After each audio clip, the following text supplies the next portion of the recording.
नमस्कार मित्रांनो. आज आपण 10वा पाठ बघूया. मौर्यकालीन भारत. या पाठामध्ये आपल्याला चंद्रगुप्त मौर्य आणि सम्राट अशोक यांच्याबद्दल माहिती बघायला मिळणार आहे. आणखी कलिंगच्या युद्धाबद्दल माहिती बघायला मिळणार आहे. मौर्यकालीन राज्यव्यवस्था कशी होती, लोकजीवन कसे होते, याबद्दल सुद्धा माहिती बघायला मिळणार आहे. आणखी मौर्यकालीन कला व साहित्याबद्दल माहिती बघायला मिळणार आहे. चला तर मग या पाठाला सुरुवात करूया. भारताच्या इतिहासात मौर्यांचा कालखंड महत्वाचा आहे. मौर्य काळात भारतात एकछत्री साम्राज्याची स्थापना होऊन स्थिर शासन निर्माण झाले. हे लक्षात घ्या. मौर्य काळात भारतात एकछत्री साम्राज्याची स्थापना होऊन स्थिर शासन निर्माण झाले. सिकंदरच्या मृत्यूनंतर ग्रीक अधिकाऱ्यांनी आपापल्या ताब्यातील प्रदेशात स्वतंत्र राज्यांची घोषणा केली. त्यांच्या सत्ता स्पर्धा सुरू झाली.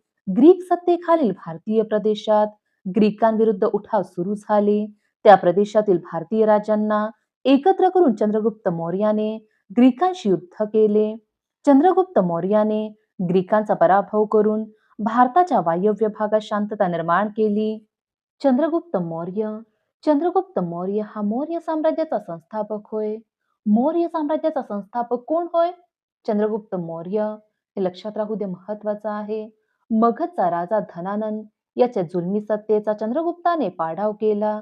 मगधवर सत्ता प्रस्थापित केली. मध्य प्रदेशातील अवंती व पश्चिमेकडील सौराष्ट्रापर्यंत त्याची सत्ता होती.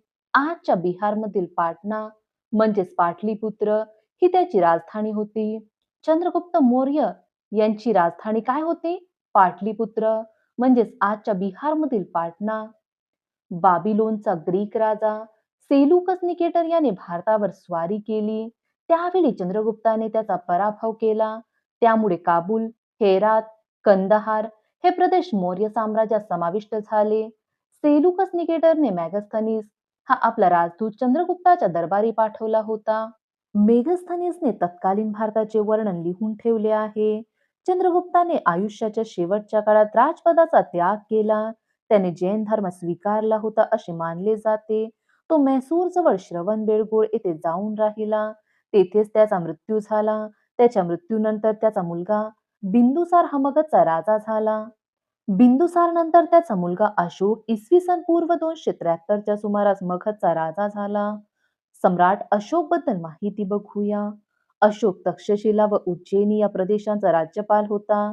तक्षशिला येथे झालेले बंड त्याने मोडून काढले. या ठिकाणी आपल्याला मौर्यकालीन भारत दाखवला आहे.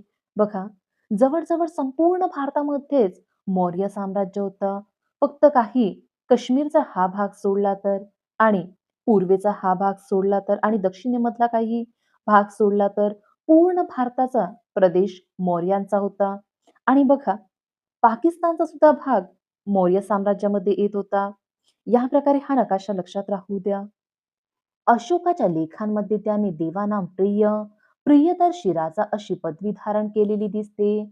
अशोकाचे साम्राज्य पूर्वेस बंगालचा उपसागर, दक्षिणेस नेल्लोर, पश्चिमेस अरबी समुद्र, वायव्येस काबूल नदी व उत्तरेस नेपाळ अशा विस्तृत प्रदेशात पसरले होते. हे एक लक्षात घ्या. अशोकाचे साम्राज्य दक्षिणेस नेल्लोर पर्यंत पसरले होते. कलिंगचे युद्ध बघूया. आपले साम्राज्य वाढवण्याच्या हेतूने अशोकाने कलिंगवर स्वारी केली. या युद्धात अशोकाला विजय मिळाला.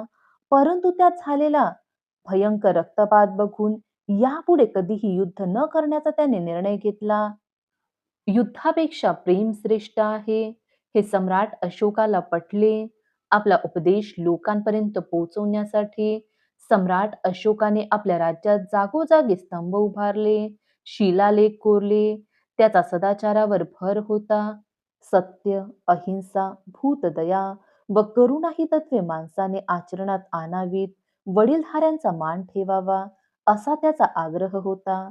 धर्मप्रसार, बौद्ध धर्मातील तत्वांचा विचार करण्यासाठी अशोकाने पाटलीपुत्र येथे एक धर्म महासभा भरवली. या सभेत बौद्ध धर्माच्या प्रसारासाठी योजना आखण्यात आली. त्यासाठी सम्राट अशोकाने भारताबाहेर इतर देशात बौद्ध धर्मोपदेशक पाठवले. त्याने आपला मुलगा महेंद्र व मुलगी संघमित्रा यांना बौद्ध धर्माचा प्रसार करण्यासाठी श्रीलंकेस पाठवले. सम्राट अशोकाला सर्व धर्माविषयी आदर होता. लोकोपयोगी कामे, प्रजेच्या सुखासाठी व कल्याणासाठी सम्राट अशोकाने अनेक कामे केली. माणसांना तसेच पशूंना मोफत औषध पाणी मिळावे म्हणून दवाखाने काढले. अनेक उपयोगी अशा औषधी वनस्पतींची लागवड केली. रस्ते बांधले. वाटसरूंची सोय व्हावी म्हणून धर्मशाळा बांधल्या. रस्त्याच्या दोन्ही बाजूंना झाडे लावली.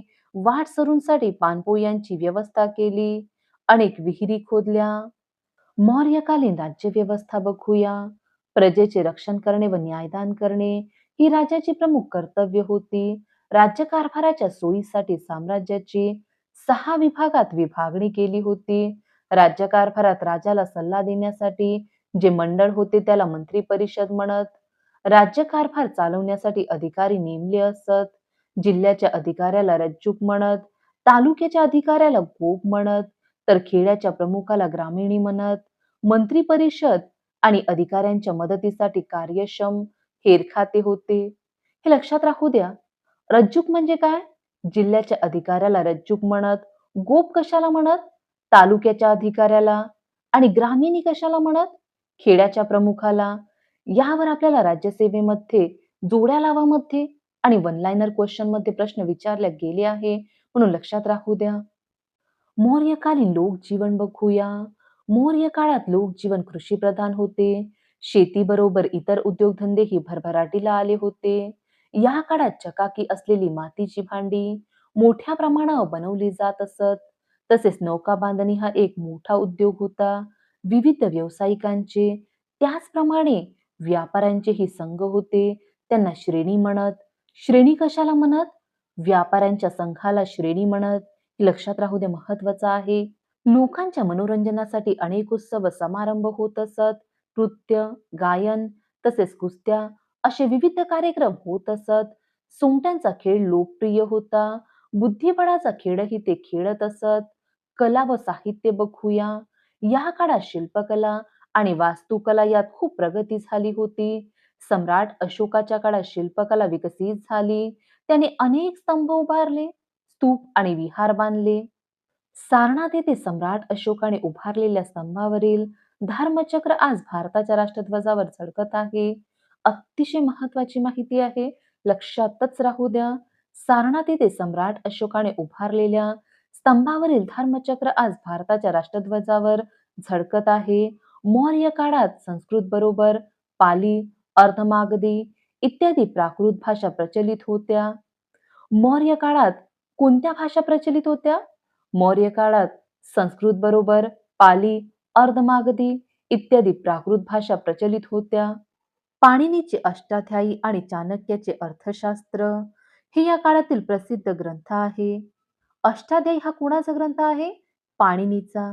आणि अर्थशास्त्र हे चाणक्याचा ग्रंथ आहे, लक्षात राहू द्या. याच काळात त्रिपिटक या पाली भाषेतील बौद्ध ग्रंथाची रचना पूर्ण झाली.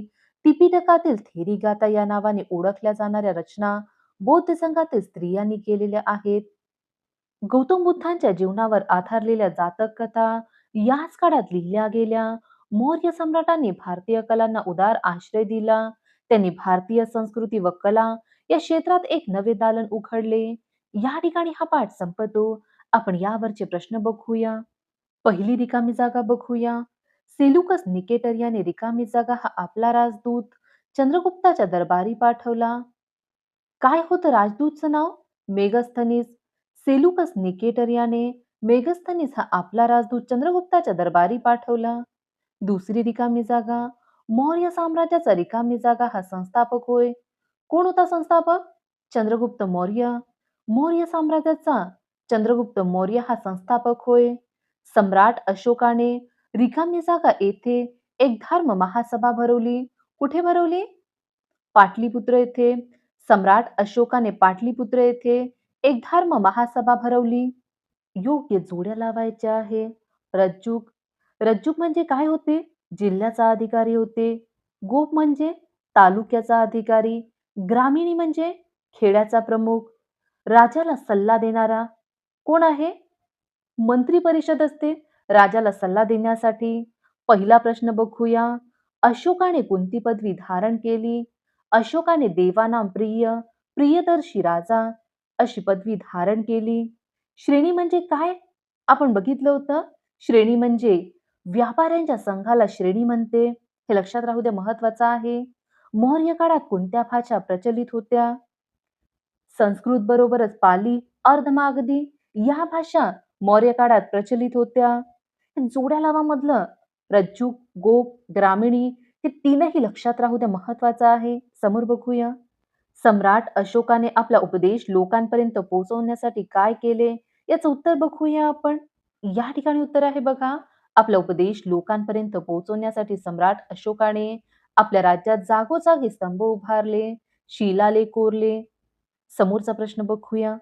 सम्राट अशोकाने कोणती लोकोपयोगी कामे केली? हा प्रश्न आपल्या एक्झाम दृष्ट्या महत्वाचा नाही. या ठिकाणी हे प्रश्न संपते. पाठाच्या शेवटी काही महत्वाची माहिती दिली आहे, बघूया आपण. पाणिनीबद्दल माहिती दिली आहे, बघूया आपण. पाणिनी हा संस्कृत भाषेचा सर्वश्रेष्ठ व्याकरणकार होता. पाणिनी हा कोण होता? संस्कृत भाषेचा सर्वश्रेष्ठ व्याकरणकार होता. अष्टाध्यायी हा त्याचा व्याकरणावरील प्रसिद्ध ग्रंथ होय. हा ग्रंथ लक्षात राहू द्या. अष्टाध्यायी हा त्याचा व्याकरणावरील प्रसिद्ध ग्रंथ होय. हा ग्रंथ 8 अध्यायात विभागलेला आहे. गणितातील सूत्रांप्रमाणे त्याने व्याकरणाचे नियम तांत्रिक परिभाषेत दिले आहेत. अर्थशास्त्र अर्थशास्त्र हा ग्रंथ चाणक्य उर्फ कौटिल्य याने लिहिला. हे महत्वाचं लक्षातच राहू द्या. अर्थशास्त्र हा ग्रंथ कुणी लिहिला? चाणक्य उर्फ कौटिल्य. हे दोन नावं लक्षात राहू द्या. या ग्रंथात राजाचे कर्तव्य, मंत्री निवडण्यासाठीचे निकष, संरक्षणाची व्यवस्था, दुर्गाचे प्रकार, सैन्याची रचना, गुप्तहेरांची योजना, खजिन्यांची व दफ्तर खात्यांची व्यवस्था, न्यायदान पद्धती, चोरीचा तपास, शिक्षेचे प्रकार इत्यादी प्रशासन विषयक बाबींची सूक्ष्मपणे चर्चा केलेली आहे. बघा, अर्थशास्त्र या ग्रंथात कशाची चर्चा केलेली आहे? प्रशासन विषयक बाबींची सूक्ष्मपणे चर्चा केलेली आहे.